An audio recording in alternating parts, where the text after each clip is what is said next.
আপনারা হয়তো অনেকেই দেখে থাকবেন যে আপনাদের আশেপাশে অর্থাৎ আমাদের আশেপাশে কিছু কিছু মানুষ এরকম থাকে যে একটা নির্দিষ্ট বিষয়ের প্রতি বা নির্দিষ্ট কিছুর প্রতি তাদের প্রচন্ড আসক্তি বা নেশা কাজ করে অর্থাৎ ইনটক্সিকেশন। তো এই যে একটা মানসিক ডিসঅর্ডার হয়ে থাকে এবং এর থেকে মুক্তির জন্য অনেকেই দেখা যায় যে আপ্রাণ চেষ্টা করা সত্ত্বেও এর থেকে মুক্তি পান না বিভিন্ন উপায় অবলম্বন করেও। তো এই সমস্যাগুলির পিছনে অর্থাৎ এই যে মানসিক সমস্যাগুলি হয়ে থাকে অর্থাৎ মানসিক কিছু সিনড্রোম বা লক্ষণ উপসর্গ তৈরি হয়ে থাকে, তো এর পিছনে মূলত প্রকৃত কারণটা কি এবং এর থেকে মুক্তির প্রকৃত যে ট্রিটমেন্ট টেকনিকটা আছে তো সেটা মূলত কি, তো এই সম্পর্কে আমরা জানবো এই পর্বে।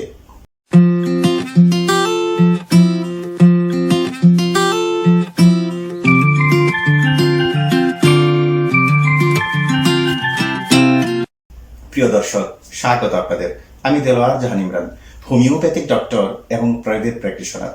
তো অলরেডি আমি আপনাদেরকে বলেছি এই পর্বে আমরা জানবো যে বিষয়টি সম্পর্কে, সেটা হলো intoxication. In the light off philosophy is deeply attachment with a specific matter or specific activity. কোনো একটা বিষয়ের প্রতি একটা মানুষের প্রচন্ড ঝোঁক, প্রচন্ড আসক্তি, এবং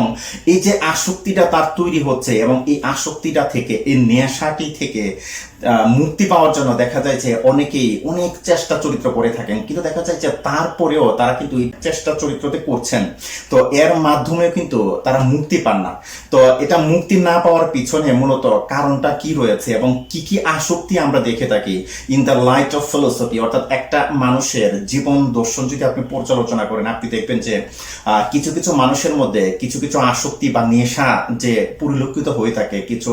স্পেসিফিক বিষয়ের প্রতি অথবা স্পেসিফিক কিছু কাজকর্মের প্রতি। তো এই আসক্তি বা নেশাগুলি যে আমরা দেখে থাকি, তো এর মধ্যে রয়েছে, আপনি দেখে থাকবেন যে কিছু কিছু মানুষের মদ্যপানের একটা নেশা থাকে, তারপর আপনার সিগারেট অর্থাৎ স্মোকিং এর একটা নেশা থাকে, আবার কেউ কেউ দেখবেন যে ড্রাগ এডিক্টেড থাকে, অর্থাৎ বিভিন্ন প্রকার রাসায়নিক যে ড্রাগ আছে, তো অর্থাৎ কেমিক্যাল যে ড্রাগ আছে, তো এগুলোর প্রতি কিন্তু একটা আসক্তি তৈরি হয়ে যায়, নেশা তৈরি হয়ে যায়। আবার কেউ কেউ দেখবেন যে লটারি কেনার প্রতি বা বাজি ধরার প্রতি তার কিন্তু প্রচন্ড একটা ঝোঁক এবং আসক্তি কাজ করে, এবং বলতে গেলে লটারি ধরা বা বাজি ধরা এটা তার একটা নেশার মতো হয়ে দাঁড়ায়। তো এছাড়াও আরো যে আসক্তি বা নেশা বা ইনটক্সিকেশন আমরা যেটা বলি তো রয়েছে, আপনি দেখবেন যে অনেক পুরুষ বা মহিলাদের ক্ষেত্রে দেখবেন যে আপনার মাস্টারবেশন বা হস্তমৈথুন একটা প্রচন্ড আসক্তি কাজ করে এবং কোনোভাবেই তারা এই আসক্তি থেকে রেহাই পায় না। তো তারপরে রয়েছে আপনার প্রচন্ড যৌন আসক্তি, অথবা আবার রয়েছে আপনার বিপরীত লিঙ্গের প্রতি, দেখা যায় যে কেউ কেউ প্রচন্ড আসক্তি তারা এখানে অনুভব করে থাকে বা একটা নেশার মতো হয়ে যায় বিপরীত লিঙ্গের প্রতি, যেটা দেখা যায় যে স্বাভাবিক অবস্থায় আমরা মানুষ যেরকম ফিল করি বা অনুভব করি তার চাইতে খুবই বেশি, মানে এমন তীব্র যে দেখা যায় যে এটা ছাড়া সে আর কোনো কিছু চিন্তাই করতে পারে না এবং থাকতেই পারে না।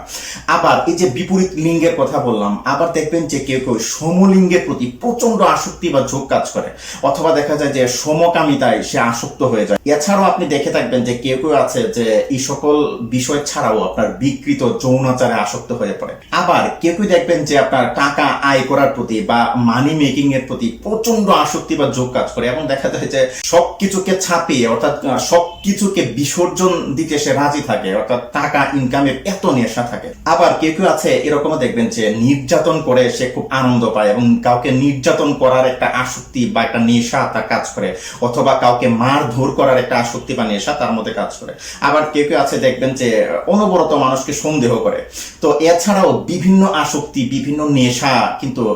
অনেক মানুষের মধ্যে পরিলক্ষিত হয়, তো এগুলো আপনারা হয়তো দেখে থাকবেন আপনাদের আশেপাশে। এখন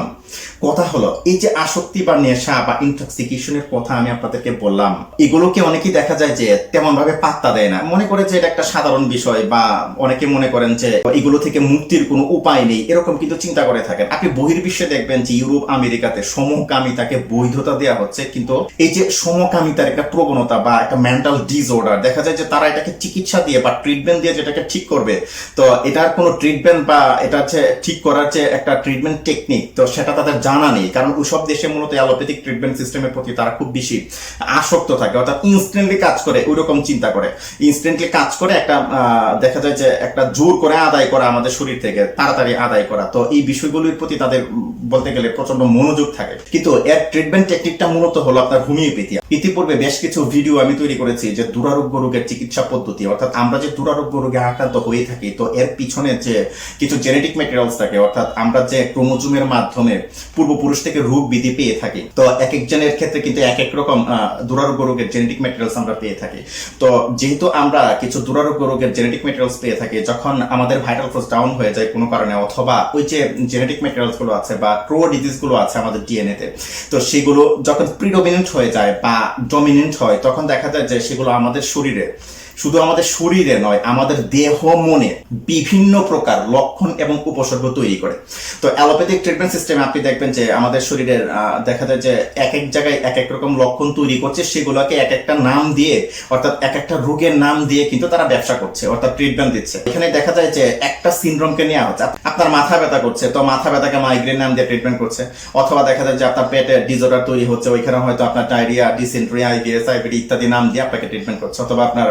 অ্যানোরেক্টাল কিছু ডিজিজ হয়েছে, পাইলস, ফিশর, ফিস্টুলা, এরকম নাম দিয়ে কিন্তু ট্রিটমেন্ট করছে। কিন্তু হোমিওপ্যাথিতে এই বিষয়গুলোকে কিন্তু আলাদাভাবে চিন্তা করা হয় না, কারণ হোমিওপ্যাথিক ট্রিটমেন্ট সিস্টেমে মূলত পা থেকে মাথা পর্যন্ত যাবতীয় যে সিনড্রোম তৈরি হয়ে থাকে আমাদের দেহ এবং মনে, তো সবগুলোকে কিন্তু আমলে নেওয়া হয়ে থাকে। এখানে এক একটা লক্ষণকে এক একটা রোগের নাম দিয়ে যে ট্রিটমেন্ট করার টেকনিকটা অ্যালোপ্যাথিক ট্রিটমেন্ট সিস্টেম ফলো করে থাকে এবং ব্যবসা করে থাকে, এবং দেখা যায় যে এক একটার জন্য এক এক রকম মেডিসিন দিয়ে আপনাকে ট্রিটমেন্ট করছে। হোমিওপ্যাথি কিন্তু সেটা করে না। হোমিওপ্যাথি এখানে চিন্তা করে আপনার যে প্রো ডিজিজ গুলো আছে আপনার ডিএনএ তে, তো সেগুলো সেখানে বসে আপনার শরীরের বিভিন্ন অঙ্গে যে লক্ষণ এবং উপসর্গগুলো তৈরি করছে, লক্ষণ এবং উপসর্গগুলোকে যদি দূর করতে হয়, এখানে মূলত তার প্রো ডিজিজটাকে রিসিভ করে দিতে হবে, অর্থাৎ তারা সুপ্ত অবস্থায় পাঠিয়ে দিতে হবে। তো এটাকেই মূলত চিন্তা করে হোমিওপ্যাথি। আপনি যখন কোনো না কোনো স্বাস্থ্য সমস্যায় আক্রান্ত হবেন, আপনি দেখবেন যে আপনার দেহের যে পরিবর্তনটা হচ্ছে, অর্থাৎ দেহের একটা জায়গায় যে আপনার লক্ষণ উপসর্গগুলো জেগে উঠছে, তো তার সাথে কিন্তু আপনার মনেরও পরিবর্তন হচ্ছে, অর্থাৎ আপনার দেহ মন একই সাথে কিন্তু পরিবর্তন হচ্ছে। যার কারণে এই যে আমি কিছু মানসিক লক্ষণ এবং উপসর্গের কথা বললাম আপনাদেরকে, অর্থাৎ ইনটক্সিকেশন যে সমস্যাটা, অর্থাৎ নেশা বা তীব্র আসক্তির যে একটা সমস্যা অনেকের হয়ে থাকে কোনো একটা বিষয়ের প্রতি, হতে পারে এটা বিপরীত লিঙ্গের প্রতি, বা দেখা যায় যে সমকামিতা, অথবা দেখা যায় যে বিকৃত যৌনাচারে অনেকে আসক্ত থাকে, অথবা ওই যে যেটা বললাম যে কাউকে টর্চার করার প্রচন্ড আসক্তি বা নেশা, অর্থাৎ কাউকে মারধর করতে পারলে সে খুব আনন্দ পায়, এই যে একটা সিনড্রোম তার মনের মধ্যে আছে, বা বাজি ধরা, নেশা করা, বা আপনার ড্রাগস যেটা বললাম, তো এই ধরনের যে বিভিন্ন প্রকার নেশা বা ইনটক্সিকেশন বা আপনার তীব্র আসক্তি আমাদের মনের মধ্যে কাজ করে, এগুলো মূলত আমাদের যে প্রো ডিজিজ আছে আমাদের ডিএনএ তে, তো সেই প্রো ডিজিজ কর্তৃক সৃষ্ট কিছু লক্ষণ এবং উপসর্গ মাত্র, অর্থাৎ আমাদের মনে যে লক্ষণ এবং উপসর্গগুলো প্রকাশ পাচ্ছে, তো তার মধ্যে এই যে ইনটক্সিকেশন রয়েছে সেটা হলো একটা। অর্থাৎ দেখবেন যে এক একজনের ক্ষেত্রে এক এক রকম ইনটক্সিকেশন, অর্থাৎ এক একজনের ক্ষেত্রে এক এক রকম কিন্তু নেশার প্রবণতা কিন্তু তৈরি হয়। তো তার সাথে আপনি দেখবেন যে তার শরীরেও কিন্তু বিভিন্ন প্রকার লক্ষণ এবং উপসর্গ থাকে। হয়তো দেখা যাচ্ছে অ্যালোপ্যাথিক ট্রিটমেন্ট সিস্টেমে স্থানিকভাবে যেহেতু ট্রিটমেন্ট দেওয়া হচ্ছে, একটা লক্ষণ বা উপসর্গকে দেখা যায় যে মেডিসিন প্রয়োগ করে হাইড করে দেওয়া হচ্ছে, কিন্তু তার মনের যে উপসর্গটা রয়ে গেল বা লক্ষণটা রয়ে গেল, অর্থাৎ তার মানসিক যে ডিসঅর্ডারটা রয়ে গেল, সেটা নিয়ে হয়তো চিন্তা করা হচ্ছে না, সেটা কিন্তু থেকেই যাচ্ছে, এবং দেখা যায় যে ডে বাই ডে সেটা কিন্তু তীব্র থেকে তীব্রতর হচ্ছে। তো যাই হোক, তো অলরেডি আমি আপনাদেরকে যেটা বলেছি যে আমরা জন্মলগ্ন থেকে কিন্তু আমরা বিভিন্ন ট্রু ডিজিজ পেয়ে থাকি, অর্থাৎ বিভিন্ন জেনেটিক ম্যাটেরিয়ালস পেয়ে থাকি,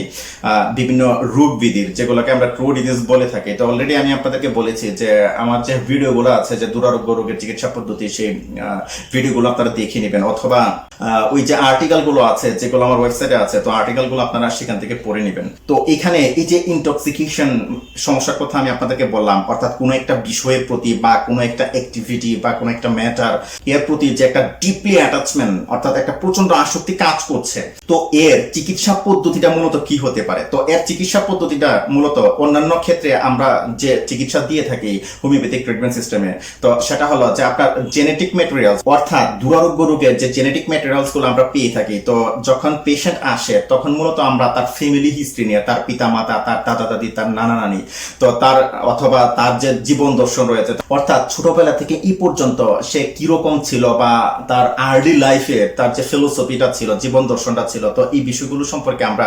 ডিপে একটা অ্যানালাইসিসে যাই। তো দেখা যায় যে পেশেন্টের মা বা পেশেন্টের বাবা এই সম্পর্কে কিন্তু খুব ভালো তথ্য দিতে পারেন। তো যেটা আমি আপনাদেরকে বলবো সেটা হলো, তো এই যে ইনটক্সিকেশন আছে বা বিভিন্ন নেশা বা প্রচন্ড আসক্তির যে সমস্যা আছে, মানুষ আক্রান্ত হয়, তো দেখা যায় যে প্রপার ইনভেস্টিগেশনে আমরা যে সমস্যাগুলো পেয়ে থাকি, অর্থাৎ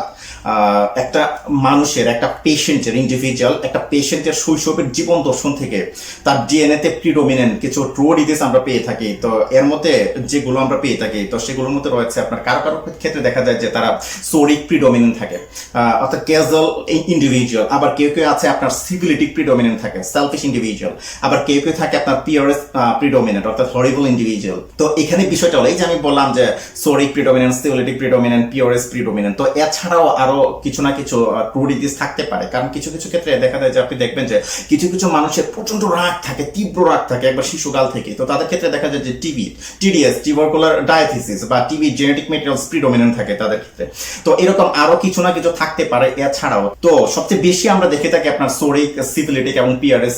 প্রিডোমিনেন্ট। তো এই যে ট্রু ডিজিজ গুলোর কথা আমি আপনাদেরকে বললাম, তো এই সম্পর্কে ডিপলি যদি জানতে চান, অবশ্যই আপনারা যে ভিডিওটি দেখছেন এই ভিডিওটির ডেসক্রিপশন বক্সে কিন্তু এর লিঙ্ক দেওয়া থাকবে। তো যখন একজন হোমিও চিকিৎসক একটা প্রপার একটা হোমিও ট্রিটমেন্ট দেওয়ার জন্য ইনভেস্টিগেশন করে থাকেন এরকম একজন মানসিক ডিসঅর্ডারে আক্রান্ত বা মানসিক কিছু লক্ষণ বা উপসর্গে আক্রান্ত একজন পেশেন্টকে, তখন অবশ্যই তার ফ্যামিলি হিস্ট্রি, তার পাস হিস্ট্রি, বিশেষ করে তার আর্লি লাইফের যে ফিলোসফি আছে এই সম্পর্কে কিন্তু ডিপ অ্যানালাইসিসে যাবেন, এবং তার ডিএনএতে কোন ট্রু ডিজিজটা প্রিডোমিনেন্ট আছে বা কোন ট্রু ডিজিজগুলি প্রিডোমিনেন্ট আছে, তো সেগুলো নির্ণয় করার ক্ষেত্রে প্রপারলি একটা হোমিওপ্যাথিক ট্রিটমেন্ট এখানে হ্যান্ডেল করার জন্য অবশ্যই দেখা যায় যে ওই তথ্যগুলো লাগে। অর্থাৎ পেশেন্টের শৈশবের জীবন দর্শনটা এখানে জানতে হয়, এবং দেখা যায় যে পেশেন্টের নিউরিস্ট রিলেটিভ যারা আছেন তাদের পিতা মাতা, দাদা দাদি, নানা নানি, ভাই বোন, তো ওনাদেরও কিন্তু হিস্ট্রি এখানে নিতে হয়। অর্থাৎ পেশেন্টের দেখা যাচ্ছে পাস্ট হিস্ট্রিটা এখানে প্রয়োজন হয়, প্রেজেন্ট হিস্ট্রিটা এখানে প্রয়োজন হয়, এবং তার ফ্যামিলি হিস্ট্রিটা প্রয়োজন হয়। তো যারা এরকম কিছু মানসিক ডিসঅর্ডার বা মানসিক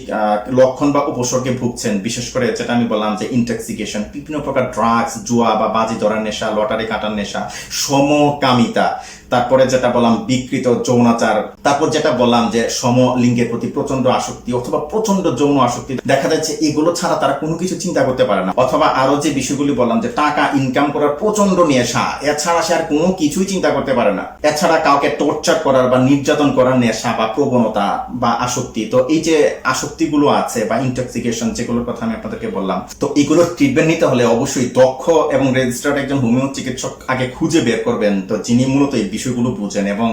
পেশেন্টের ফিলোসফি, অর্থাৎ পেশেন্টের আর্লি লাইফের ফিলোসফি, অর্থাৎ তার শৈশবের জীবন দর্শন, তারপর পেশেন্টের